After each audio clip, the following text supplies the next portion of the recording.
दूसरा हाथी, तीसरा हाथी, 8 हाथी खड़े करके उसके ऊपर चलो, ये 2 साल से प्रभावित हो जाएगा। तो हम बदलाव क्या देखेंगे?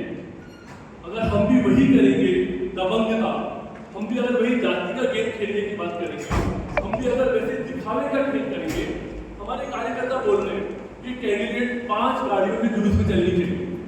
भाई क्यों चलनी चाहिए? क्यों चलनी चाहिए?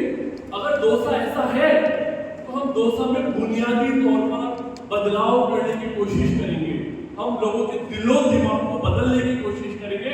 एक बार हार जाएंगे, हमें कोई गम नहीं इस बात का, लेकिन हमारा काम है पूरे राजस्थान में लोगों की मानसिकता को बदलना। राजनीतिक आजादी आ चुकी है, सामाजिक आजादी आ चुकी है, हमारी लड़ाई है आर्थिक आजादी। और आर्थिक आजादी तभी आएगी जब लोगों में सही तरह से समझ पैदा हो। हमारा एक आंदोलन है ग्रीन स्वराज, ग्रीन स्वराज के चौथा स्तंभ है, उनके साथ एक गुरु होने का कार्यक्रम रखा जाए। और हमने आपका आमंत्रण किया और हमें बहुत खुशी है और मैं आपका पूरा आभारी हूँ कि आपने हमारे आमंत्रण को हाथों हाथ दिया और आप यहाँ पधारे। मैं आपका तहे दिल से शुक्रिया करना चाहता हूँ, धन्यवाद देना चाहता हूँ। मित्रों, इस प्रेस वार्ता के माध्यम से हमारे 3 पॉइंट्स हैं। पीपल्स ग्रीन पार्टी क्या है, मैं इसके ऊपर थोड़ा सा प्रकाश डालना चाहूँगा। ऋतु शर्मा क्या है, इसके ऊपर मैं थोड़ा सा प्रकाश डालना चाहूँगा। और दौसा उपचुनाव पर हम थोड़ी सी बातचीत करें। मुझे उम्मीद है कि हमारी ये बातचीत आपके लिए सुरुचिपूर्ण रहेगी और हमारा प्रयास होगा कि हम अपने आप को अच्छी तरह से परिभाषित करने में कामयाब हों। और हमें आपकी कृपा दृष्टि चाहिए, हमें आपकी सहयोग चाहिए, क्योंकि आप हमारे लिए एक ऐसा माध्यम है जिसके द्वारा कम से कम हम अपनी बात को दौसा की जनता तक पहुंचा सकते हैं। आगे जनता भगवान है और जनता को जो फैसला करना है वो अपने आप करेगी। हम ना तो देखिए किसी लालच में है, ना हम किसी भय में। पीपल्स ग्रीन पार्टी और पीपल्स ग्रीन पार्टी के सभी साथी पहले दिन से इस बात के लिए ट्रेन किए जाते हैं कि लालच और भय ये 2 चीजों से बाहर चले जाए। चुनाव का परिणाम क्या होगा ये मायने नहीं रखता, लोकतंत्र में मायने रखता है कि हम मैदान में खड़े हैं, हम अपनी बात को कह रहे हैं। अब लोगों को बात समझ में आएगी, पसंद आएगी, हम बहुत खुश हैं, नहीं आएगी तो हमें कोई लालच नहीं। तो ये अलग तरह की पार्टी, अलग तरह का राजनीतिक आंदोलन है और इस राजनीतिक आंदोलन को दौसा में हम इंट्रोड्यूस कर रहे हैं। तो साथियों, पीपल्स ग्रीन पार्टी मोटे तौर पर एक ग्रीन पार्टी है। ग्रीन पार्टी का बहुत वृहद परिभाषा होती है। ग्रीन पार्टी का मायना होता है एक ऐसी पार्टी जो सस्टेनेबल डेवलपमेंट के लिए काम करती है। अब हरे रंग पे मत जाइए, कई बार कंफ्यूजन आता है, हमारे लोग हमें बोलते हैं कि पाकिस्तान जाके राजनीति करो, क्योंकि वो समझते नहीं है। ये ग्रीन जो शब्द है ये वाइट वर्ड है, ये भगवा जैसा शब्द नहीं है, ये किसी जाति और धर्म को इंडिकेट नहीं करता।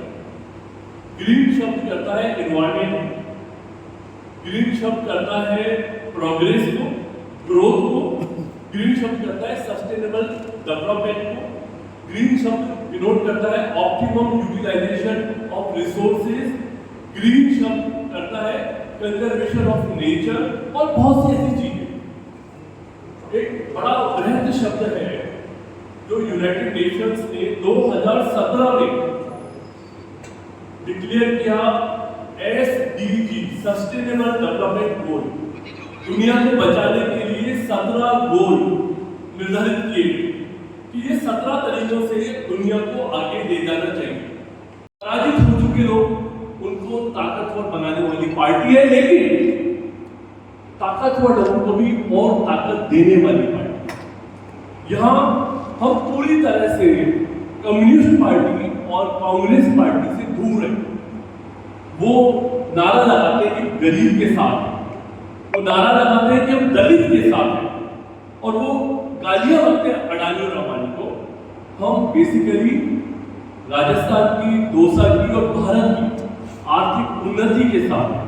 हमें गरीब को भी मजबूत करना है, हमें अमीर को भी मजबूत करना है, हमें व्यापार काम धंधे की खोल लें और हमें जिन लोगों के हाथ में काम चाहिए उनको काम भी दिलवाएं। हमारा लक्ष्य है राजस्थान की जीडीपी को 3 गुना करवाने का प्रयास करना। और सीधे से बात को समझिए, राजस्थान का जो क्षेत्रफल है वो भारत के क्षेत्रफल का 10.6 है, 10.5%। लेकिन जीडीपी में मेरे राज्य का पार्टिसिपेशन 3% है।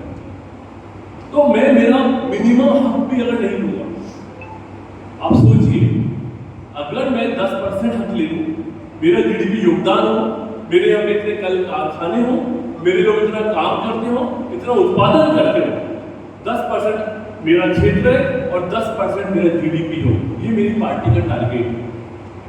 राजस्थान की आबादी दुनिया की आबादी की 1%।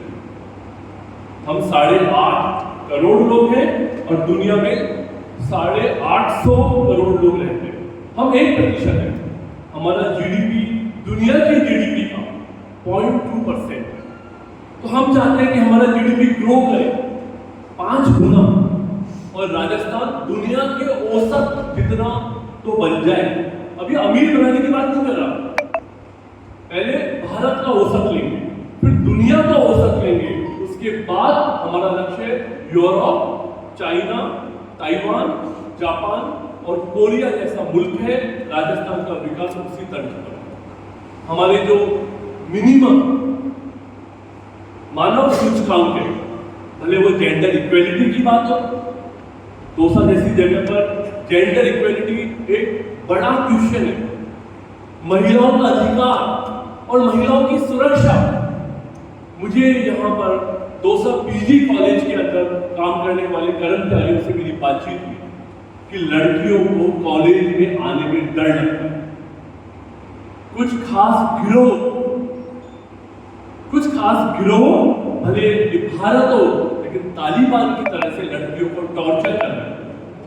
महिलाएं रोड के ऊपर चलने में अपने आप को असुरक्षित महसूस करती है, क्योंकि उन पर कुछ लोग कटाक्ष करते हैं, कमेंट करते हैं और सिस्टम में वो लोग धीरे धीरे करके हावी होते गए, सिस्टम में वो लोग पावरफुल होते गए। आप देखिएगा किस तरह से चुनाव के एक दिन पहले सरकार के द्वारा की गई तबादला सूची वोटों के लालच में अपनी ताकत दिखाने के लिए रद्द कर दी जाती है। अभी आप इसके साक्षी हैं। 20 दिन पहले एक तबादला सूची आई और रात को एक बड़े मंत्री जी ने फोन किया कि अभी कभी रिजेक्ट करो, क्योंकि मुझे चुनाव में अपनी दबंगता दिखानी है, अपनी ताकत दिखानी है। तो चुनाव ताकत दिखाने के लिए नहीं होता है। और मैं आपको बताना चाहता हूँ, दौसा में बड़ा अजीब सा माहौल है। हमारे पार्टी के कार्यकर्ता, यकीन मानिए, हो सकता है आपने पीपल्स ग्रीन पार्टी का नाम पहली बार सुना, लेकिन अगर आपने पहली बार सुना है तो इसका मतलब ये ना सोचे इस पार्टी का जन्म अभी हुआ नहीं।